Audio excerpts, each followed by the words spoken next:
hanki qaranka hanki qaranka hanki qaranka hanki qaranka wasiirkii hore ee wasaaradda warshadaha jamhuuriyadda Soomaaliland ee xukuumadii hore Axmed Maxamed Maxamuud Siraanyo mudane Shucayb Maxamed Muuse oo ka mid noqday beeraleyda ka hawlgasha gobolka Gabiley kadib markii uu dhameystay muddo xileedkiisii maadaama uu gobolka Gabiley caan ku yahay wax soo saarka dalagga beeraha waxaanu deegaanka magaala Xayd oo qiyaas ahaan gobolka Gabiley u jira 20 kiiloomitir ka beeray dalagyo kala duwan maraanu ku booqanay beertaasi wasiirkii hore ee wasaaradda warshadaha jamhuuriyadda Soomaaliland mudane Shucayb Maxamed Muuse oo ku jira hawligiisa shaqo sida tumista hadhuudhka oo loo tumayay habkii iyo hanaankii dhaqankeennii hore waxaana tallaabadan uu maanta jeexay eegas wasiir Shucayb Maxamed Muuse ay sahli kartaa in la jeexo jiha ay macquul tahay in dib loogu soo celiyo dhaqankii hidaheennii sidoo kale waxay dhiirigelin u tahay beeraleyda kala duwan ee ka tabacda beeraha ee ku nool guud ahaanba deegaanada ku teedsan gobolka Gabiley maadaama oo ay wasiiradii hore ee qaranka jamhuuriyadda Soomaaliland ay maanta ku tabcayaan dhulkoogii hooyo waxaana wasiir Shucayb Maxamed Muuse wax ka weydiinay dalagyada ka baxa beerta iyo waqtiyada uu fursad u helo inuu ka shaqeeyo beertani runtii qodaalku ka maaragtay dhaqankeenu ahaa waxa dhaqan u marka hore inaan beeraha beerto ilaa iyo 19 ilaa maanta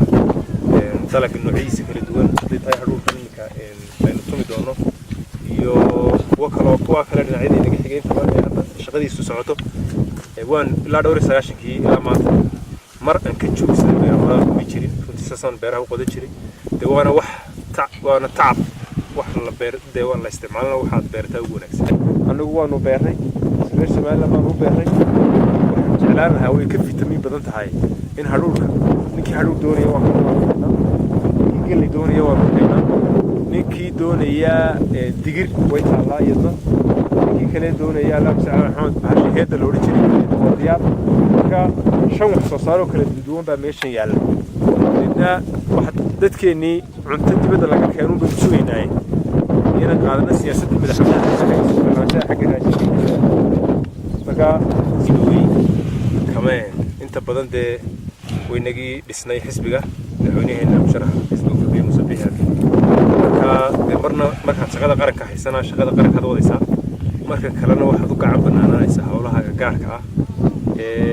marka horeba ku jirtay runtii hawsh marka xil lagu dhiibo xilku aad iyo aad u culus yahay hawlaha qarankuna way ballaaran yihiin marka ma heli jirin jaaris badan waxaan inta badan isku dayay inaan hawlaha hadda marka maayirka ahaana shaqada ku mashquulo marka wasiirka ahaana shaqada xafiiska laakiin ka warhayn guud mooyaane san waan dhexgelin in maanta waxa jaaris u helay inaan uga hawl galo sidii markii hore firsamaadkii uga hawlgeli jiray hadda ushan waa hawlaha lagu tumo hadhuudhka oo hadhow waan ku tumi doona hadhuudhkan halkan daba yaala iyo kuwa kale oo dhinacyada inaga xiga marka waxa soo celinaa dhaqankii ahaa in gacantaada lagu soo baxo madaxweynuhu wuxuu dhiirigeliyay in wax soo saar wadanka la sameeyo oo soo saar lagu tartamo marka arrinta meesha waxa weeye waa inaan wax soo saarkii sameeyno hadday hadhuudh tahay hadday galey tahay hadday tahay hay'ad inaan hawlihi gaarida kala duwan laga beero mar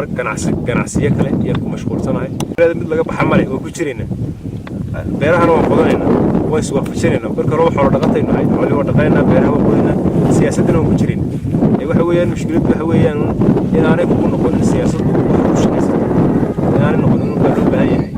wax dadka aad ugu adeegtay noqoto oo markaad meel joogto ummadaada iyo adeeg fiican aad siiso laakiin wax aad interest gaari ka soo galo inaanay noqonin shuuradii beerta wadiga arkaya waxa weeyaan waa shuuradii beerta waxa weeyaan waxa ku dhaxyaala waa amadkii ka ku dhaxyaalana waa subagii wadiga arkaya subagii oo la soo dhigay dadku waxa soo jeedinay hadii ay cuni lahaayeen dadkeenu kan way kan aamin lahaayeen ay subaga ku cuni lahaayeen sidaas oo imika ugu cunay bal hadeega wadnuhu ku taaban bal waxba uma taaban sidaas lagu cuno bismillah